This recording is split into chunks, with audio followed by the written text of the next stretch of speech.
तो अच्छा लगा कि जितने भी मेरे चाहने वाले हैं उन्होंने मुझसे बात किया, शिखा क्या हुआ, तुम पुलिस कंप्लेंट फाइल करो अगर तुम्हारे साथ ऐसी घटना हुई है।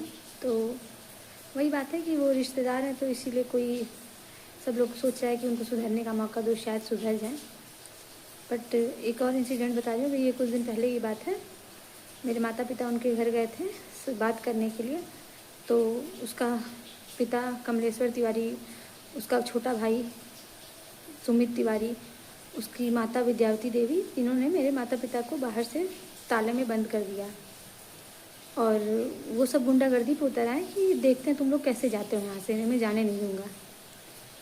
तो पूरा परिवार ही गुंडा है, गुंडागर्दी पे उतर आया। उसका बाप हमेशा, उसका पिता जो कमलेश्वर तिवारी है, वो हमेशा धमकी देता रहता है कि गोली से उड़ा दूंगा, मेरे पास बिना लाइसेंस वाली बंदूक है, कोई पकड़ नहीं पाएगा। तो वो हमेशा मतलब मेरे पूरे परिवार ही को वो सब जान से मारने की धमकी देते हैं, उसका पूरा परिवार।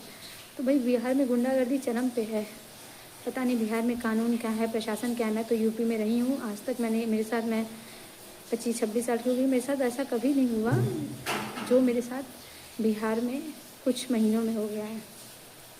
तो इस बात का मुझे बहुत दुख है। तो मैं चाहती हूँ कि आप यूपी गवर्नमेंट को इस वीडियो में टैग करें, बिहार गवर्नमेंट को टैग करें कि भाई आपकी कानून व्यवस्था कहाँ है, कि अगर एक लड़की दिन के उजाले में भी सुरक्षित नहीं है, किसी के माता पिता को घर में बंद कर दिया जा रहा है, ताला में बंद करके उसको जान से मारने की धमकी दी जा रही है, तो भाई आप कैसे कह सकते हैं कि कानून व्यवस्था क्या है। भाई एक असहाय इंसान को न्याय कैसे मिलेगा।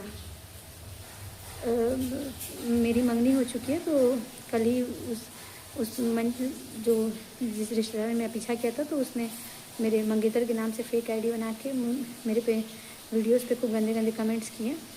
तो वो बदमाश मुझे ऑनलाइन भी बहुत टॉर्चर कर रहा है, ऑनलाइन भी बहुत प्रताड़ित कर रहा है, मुझे मेंटली टॉर्चर कर रहा है, फिज़िकली टॉर्चर कर रहा है। मेरा पीछा किया उसने आधे घंटे तक, मुझे चौराहे पे मैं बहुत बेचैन थी। बट ये सोच के कि ये रिश्तेदार है, सुधर जाएगा, रिश्ता निभाना है, तो वो अपनी हद भूलता जा रहा है, वो गिरता जा रहा है, वो गैर संवैधानिक गैर कानूनी काम करता जा रहा है। वो सोच रहा है कि वो कभी कानून की नज़र में नहीं आएगा। लेकिन उसको समझना होगा कि जिस दिन तुम कानून की नज़र में आओगे उस दिन तुम्हारी सारी हरकतों का पर्दाफाश होगा कि तुम साइबर क्राइम करते हो, दहेज मांगते हो, गाली गलौज करते हो, लड़की के माँ बाप को अपशब्द बोलते हो, बहन लड़की के को छेड़छाड़ कर रहे हो बीच रास्ते पर, उसके माँ बाप को जान से मारने की धमकी दे रहे हो।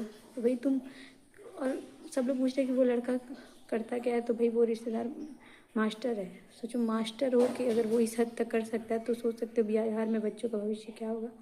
जब एक मास्टर इस हद तक गिर जा रहा है कि उसको पता ही नहीं कि मेरी नैतिकता क्या है, समाज के लिए मेरी क्या जिम्मेदारी है, ये सब भूल चुका है। सारे गैर कानूनी कार्य वो कर रहे हैं, हम लोग उसे सुधरने का मौका दे रहे हैं कि वो सुधर जाएगा, लेकिन वो दिन प्रतिदिन एक एक गलती करता जा रहा है। तो मैं इस वीडियो के माध्यम से ये कहूँगी कि अगर मुझे एक खरोच भी आती है तो उसका ज़िम्मेदार मेरा वो रिश्तेदार होगा। उसका पिता कमलेश्वर तिवारी, उसकी माता विद्यावती देवी, उसका भाई सुमित तिवारी, ये सब मिलके सब षड्यंत्र कर रहे हैं। मेरे माता पिता को भी जान से मारने की धमकी दी है। आप यूपी गवर्नमेंट, बिहार गवर्नमेंट को टैग करिए कि भाई आप न्याय, कहाँ है न्याय व्यवस्था, हमें न्याय चाहिए।